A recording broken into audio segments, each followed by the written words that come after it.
Tunashukuru kwa taarifa iliyotolewa na meneja wa wilaya pamoja na meneja wa mkoa kuhusu ujenzi wa barabara ya Utete Kingupila ambayo ni ya kilomita 32 ambayo inajengwa kwa teknolojia ya Eco-Roads, na amesema kilomita 2 za kwanza zitajengwa kwa lami, alafu kwingine kule ni Eco-Roads ambayo ni chemical inayo improve material iliyopo ili siweze kusambaratika na iwe imara. Ni barabara itabaki ya udongo lakini au ya changarawe lakini itaendelea kwa imara.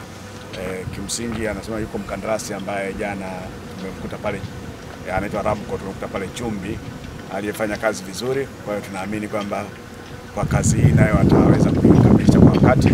Kwa hiyo tu maelekezo ni kwamba huyo mkandarasi kufika 40 ikimbize hiyo kazi iweze kukamilika kwa wakati, kwa sababu mvua zinakuja na hii Eco-Roads huwezi kufanya na mvua zinanyesha. Kunatakiwa kuwe na moisture optimum ambayo isisababishwe na mvua.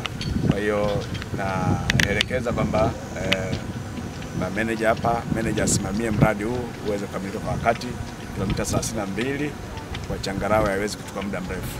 Kwa hiyo sisi tumepokea taarifa na naamini baada ya muda kidogo, labda mwezi wa 11 hapo tutakuja tena kuona maendeleo yanakwendaje, kwa sababu barabara ni muhimu, inakwenda kwenye uzalishaji wa mazao mbalimbali huko Kingupila.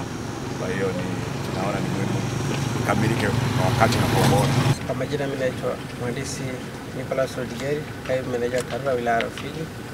Hapa tuko kwenye ujenzi wa barabara ya Utete Kingupila kwa kutumia teknolojia mbadala kilomita 32.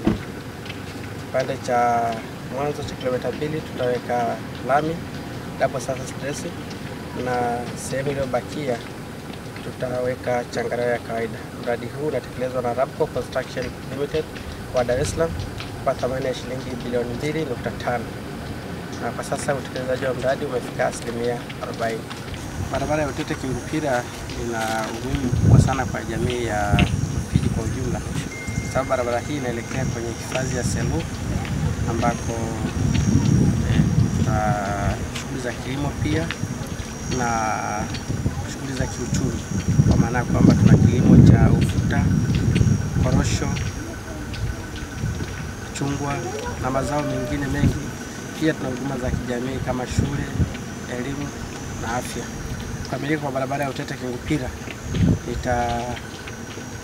itarahisisha shughuli za usafiri na usafirishaji ndani ya wilaya ya Rufiji. Lakini pia tuna ujenzi wa barabara ya Yasini Tigo pamoja na Yasini Marekano ambazo zinaelekea kwenye ofisi za mkurugenzi mtendaji mji wa Rufiji. Tulijenga barabara hiyo na kukamilika mwaka huu mwanzoni. Ina urefu wa kilomita 1.7. Imejengwa kwa kiwango cha ESD na barabara hiyo ina mitaro pamoja na taa za barabarani.